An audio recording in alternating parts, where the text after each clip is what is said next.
Do you want your comms to look like this? Everything under control, got the hatch and stuff? Yeah, we do. Okay, I'm gonna open kitchen first. Start droning sideways. Yeah. Oh, we haven't got the hatch open Yeah, yet. We need to okay. decade.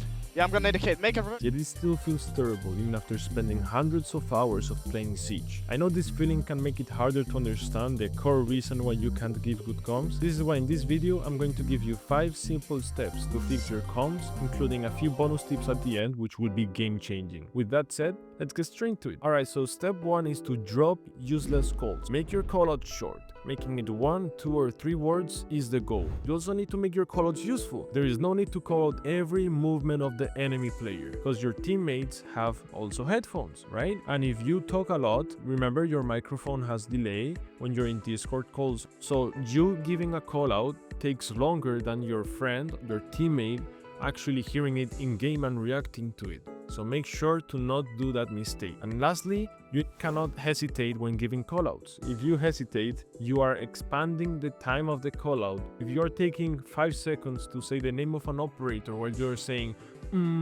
oh yeah, Frost. No, that's horrible. You are taking away focus and also you're taking away sound cues from your teammates.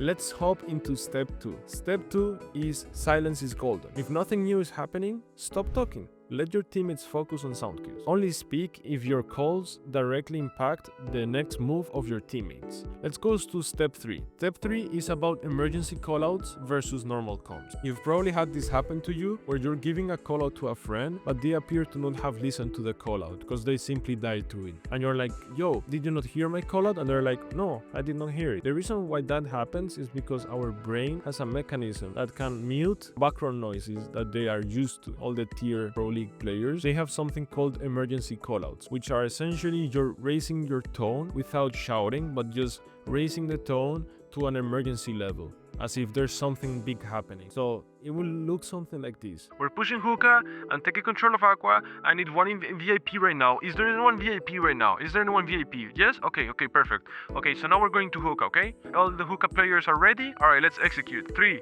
2, 1, let's go. It's to be something like that. It's not this normal tone of, I need someone in hookah. Also, I need someone in VIP. No, that's horrible, okay? So not only you take longer to give callouts, but also no one is gonna pay attention to you. No one's gonna do what you're saying. Step 4. How do you format your callouts? You first need to say that this room over here is called dorm, then that's our room. We already gave the first part of the callout, which is the room. Now we need to say the complement of the room. The room can have a sofa, a pool table, chair, a desk. The room can have windows. So all of that is important to talk about because that's what gonna complement the room and give us a more accurate callout. So for example, let's say that the callout is in dorms window. So we gave the callout dorms, we gave the callout window, and now we need to talk about the operator. The operator is gonna be fuse. Dorms, window, fuse, and now we say the action. The action of the fuse is obviously gonna be fusing, right? Because that's what we are hearing right now.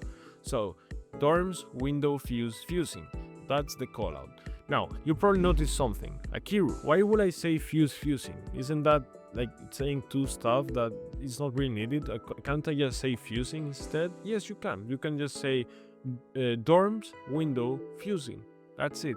People will know it's fuse because of the name of the action, which is technically just saying the name of the operator, but in its action. So that's really useful. Now, you probably notice something. Not many people say dorms window. People just say double window. Why do they say double window? Because Oregon top floor only has one single double window in the whole map upstairs, and that's the one that is in dorms. That's why I also recommend that if you can spot that type of callouts, do not just say dorms window, just say double window fusing. That's now 2 words. We just reduced something from 4 words to 2 words. That's the goal. Remember, the less you say, the better. Because if it's accurate, that's all it matters. And you can use the fusing example for many operators like Nomad. You can say nomading, gridlock, gridlocking, grim, grimming. Many operators have that, thingy of their gadget with the name of the operator. And that's really useful, okay? That's really useful. So make it use of it. Don't say the name of the operators. If you can just say the gadget with the name of the operator fused together. Let's talk about step 5. Step 5 is really important, and that is to update your calls in real time. What I'm saying here is the position or just the callout itself. If you are droning and you see someone in Aqua, okay, now we're in coastline. So swap your mind to coastline. So we're in coastline. we're watching Aqua, and there is a smoke behind the Aqua bar, and we are droning, and we see the smoke, okay, but he doesn't see our drone yet. So we say the call out smoke behind the Aqua bar. Now the smoke spots our drone 3 seconds afterwards and destroys the drone. What do you do next? Do you stay quiet? Do you say smoke last seen Aqua bar? The right answer is smoke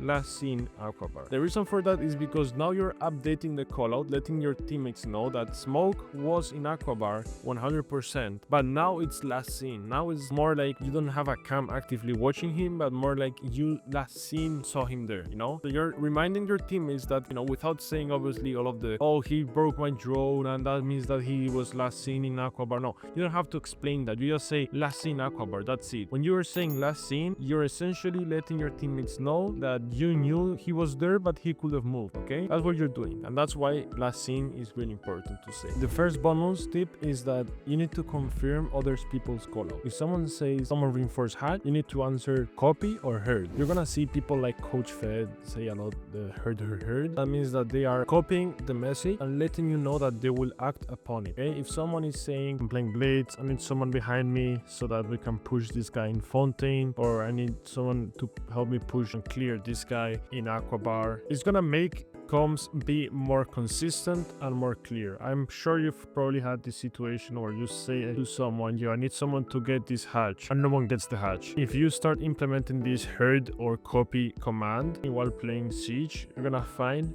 these little things such as reinforcing hatches, reinforcing walls, bringing a deployable shield, making head holes. All of that is gonna be done more consistently all the time. Now bonus tip 2 is gonna have something similar to bonus tip 1, but it's a little bit different. Here you're not confirming, here you are having trigger words or keywords that you can use to organize your team and know what's happening in the round. Here is a list of trigger words that you can use right now in the screen.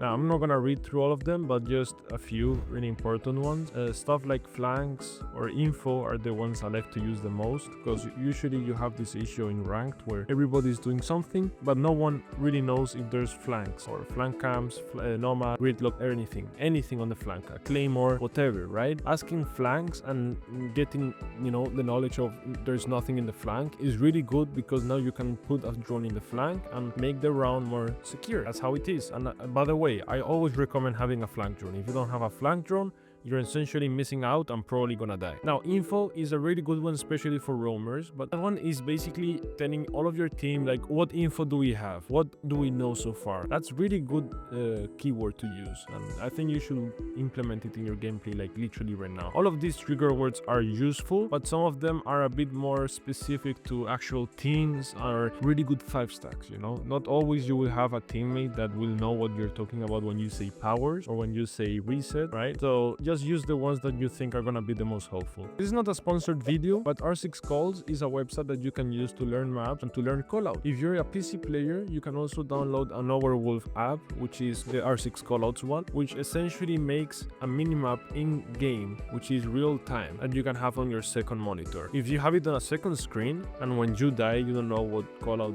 to give because you don't remember the room you were at or the rooms close to you, that minimap is really useful because you can see all the rooms around you from where you died. The minimap updates every 3 seconds, so it's pretty good in my opinion. It's really W, and you should guys definitely give it a try. That's my recommendation. It's in the comments down below. Also, the link for R6 Calls for those interested on learning maps or also downloading the application. Again, I'm not sponsored, but hey, I think it's really cool. And finally, in the Discord server, I do free coaching. If you're interested, join the link in the description down below. You can submit your votes for me to review live on stream. My Twitch will also be in the description. That's all for this video. Thanks for watching, and see you guys in the next one. Bye bye.